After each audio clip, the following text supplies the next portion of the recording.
नमस्कार, मैं हूं आलोक जोशी और आप देख रहे हैं बिज अड्डा। शेयर बाजार की महिमा अपरंपार है। पिछले 4 दिनों का हाल देखिए। 2 दिन तेज गिरावट और उसके बाद 2 दिन तेज उछाल। पहले 2 दिन देख लें तो दोनों दिन मिलाकर सेंसेक्स 1730 पॉइंट गिरा और एक तरह से कहें हाहाकार टाइप का मचा हुआ था। लोगों को लग रहा था बड़ी मंदी आ रही है, गिरावट आ रही है। अपनी बात हुई थी, मैंने उस वक्त ये बात कही थी कि क्या नहीं करना है। और उसके बाद क्या हुआ? उसके बाद के 2 दिनों में यानी कल और आज में 1908 पॉइंट ऊपर, यानी कुल मिला के इन 4 दिनों में कोई 200 पॉइंट का फायदा दिखाई पड़ रहा है। और अगर उसके पहले एक दिन और जोड़ लें यानी पूरे 5 दिन, तो सेंसेक्स 633 पॉइंट ऊपर है, 634 पॉइंट कह सकते हैं राउंड फिगर में ऊपर है। ये उतार चढ़ाव जो होता है इसमें आप कभी भी फंस सकते हैं। 2 दिन पहले ये लग रहा था कि ओमिक्रॉन वायरस बहुत बुरी तरह फैल रहा है और इसकी वजह से बाजार में आशंकाएं पैदा हो रही हैं, न सिर्फ भारत में बल्कि दुनिया के बाजारों में। उस समय भी ये बात पता नहीं थी कि ओमिक्रॉन कैसा होने जा रहा है। इसको फियर ऑफ द अननोन कहते हैं। जिस चीज़ के बारे में कुछ पता नहीं है उससे डर लगता है। तो क्योंकि ओमिक्रॉन के फैलने की रफ्तार बहुत तेज़ थी, अब तक के जो कोरोना वायरस के जितने भी वेरिएंट आए हैं उनमें सबसे तेज़ रफ्तार से फैल रहा है, इसलिए दुनिया भर के बाज़ारों में तरह तरह के डर पैदा हो गए थे।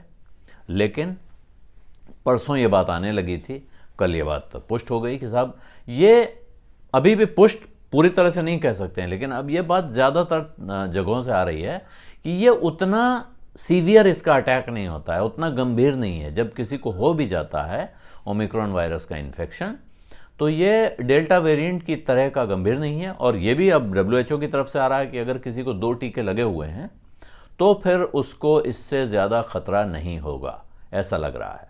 हालांकि इसी जगह इंडियन मेडिकल एसोसिएशन, भारत में डॉक्टरों की सबसे बड़ी संस्था, वो चेतावनी दे रही है कि तीसरी लहर आने वाली है, कोरोना की बहुत भीषण लहर आएगी।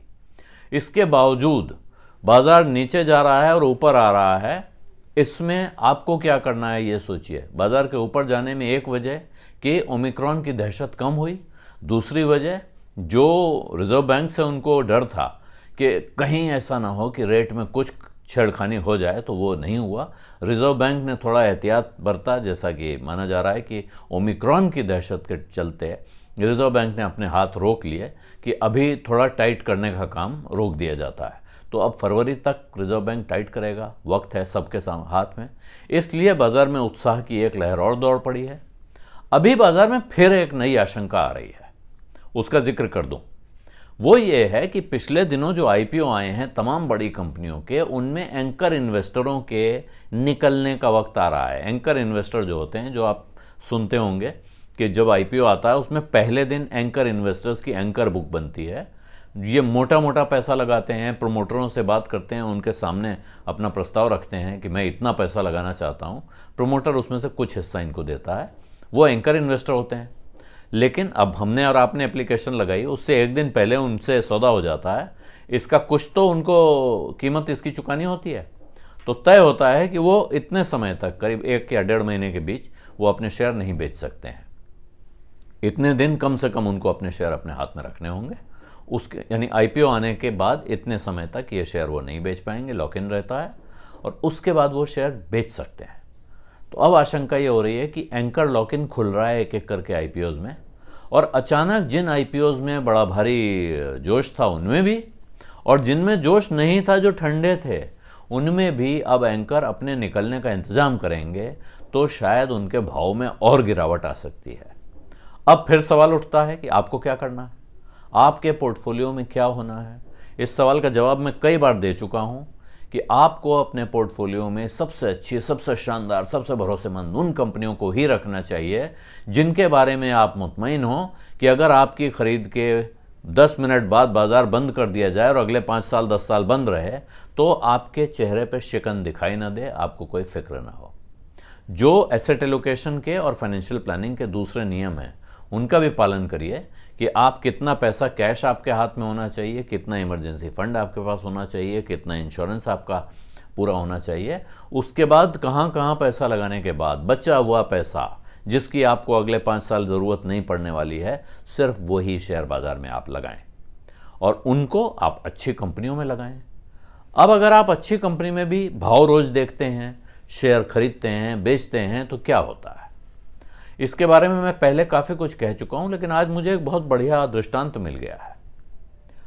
तो ट्विटर पे आया है, किसी मशहूर मार्केट एक्सपर्ट का कथन है, लेकिन सामने आया है तो आपके साथ शेयर कर रहा हूं और मुझे बहुत अच्छा लगा, इसलिए भी शेयर कर रहा हूं। उन्होंने कहा है, साहब, जो आपका शेयर का पोर्टफोलियो होता है वो बिल्कुल साबुन की भट्टी की तरह होता है, बार ऑफ सोप। जितनी बार आप हाथ लगाएंगे उतनी बार उसका आकार थोड़ा छोटा हो जाएगा, यानी थोड़ा घिस जाएगा। तो यही पोर्टफोलियो में आप जितना खुदुर बुदुर करते रहेंगे, उससे आपको नुकसान होने की संभावना ज़्यादा है, फ़ायदा होने की कम। अच्छे शेयर चुनिए, अच्छे म्यूचुअल फंड चुनिए, उनमें एक बार पैसा लगाइए और शांति के साथ बैठे रहिए। तब आपको बाजार के उतार चढ़ाव का इतना हिसाब नहीं लगाना पड़ेगा। ये वक्त आप कुछ अच्छी चीज़ों में लगा सकते हैं, पढ़ाई लिखाई कर सकते हैं, फिल्में देख सकते हैं, संगीत सुन सकते हैं, घूमने जा सकते हैं, और हर समय आपको सुबह 9:30 बजे से शाम 3:30 बजे तक हर रोज़ आपको लगातार मोबाइल पर या टेलीविज़न के सामने बैठ के हर चीज़ का भाव नहीं देखना पड़ेगा। बीज अड्डा में आज इतना ही। अब इजाज़त दीजिए। धन्यवाद। नमस्कार।